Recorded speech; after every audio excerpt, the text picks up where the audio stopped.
Oh, mighty Paul Bunyan, he lived long ago.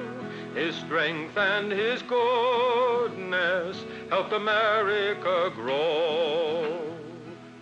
When Paul Bunyan was just 1 month old, he placed his baby hands around a young maple tree and tore it out of the ground, roots and all. When he was only 18, he was already 25 feet tall and weighed 800 pounds, all bone and muscle. He took one look at the deep forests of the West and found his job: to chop down the trees to make room for cities, farms, and people. Come all you sons of freedom that run the forest stream. Come all you roving lumberjacks and listen to my theme. We'll cross the roaring rivers where the mighty waters flow, and we'll roam the wild woods over, and once more a lumbering go, and once more a lumbering go, and once more a lumbering go. We'll roam the wild woods over, and once more a lumbering go. Paul Bunyan was so tall, he covered miles with every step. Why, one day he started walking across the country. He walked across Ohio, Indiana, Illinois, and then stepped into the state of Wisconsin. There, he met an old farmer, his head bowed down with grief. The farmer told Paul his story. I'm going down the road feeling bad. Oh, my crops have failed and now I'm feeling sad. My family is hungry and we have no place to live.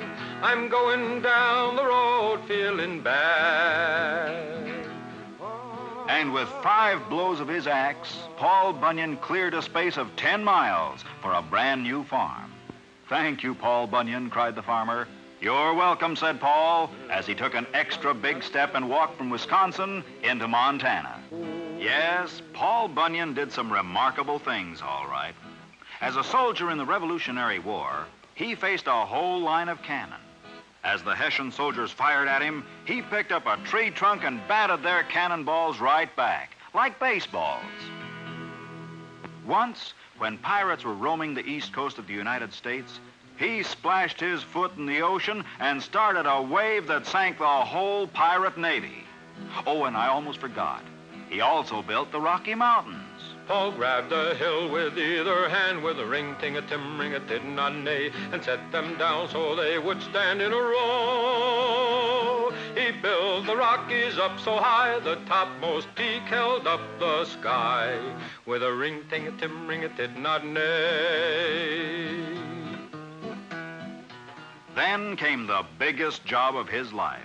The country had no inland waterway large enough for big ships carrying heavy freight. So Paul Bunyan began to dig. Soon, he had scooped out hundreds of miles of earth. Now he wanted rain, so he clapped his hands together. And down poured the rain until the holes in the earth were filled with the Great Lakes. La la la la la la la. Now, one of the Great Lakes was named Lake Erie, and the town of Buffalo was on its shore. It took just another day's work for Paul Bunyan to dig the Erie Canal from Buffalo to Albany, and the inland waterway was completed. In his later years, with his big jobs done, Paul Bunyan went back to one of his favorite hobbies, mountain making. But this was a mountain for children, a rock candy mountain. Oh, the buzzing of the bees in the popcorn trees near the chocolate ice cream fountain, where the jelly beans grow and the milkshakes flow down the big rock candy mountain. Oh, the children eat their fill of the whipped cream hill, and no one's ever counting. There's so much to eat, life is one long treat on that big rock candy mountain. Did Paul Bunyan really live? Well, nobody knows for sure. Oh, mighty Paul Bunyan, he lived long ago. His strength and his goodness helped America grow.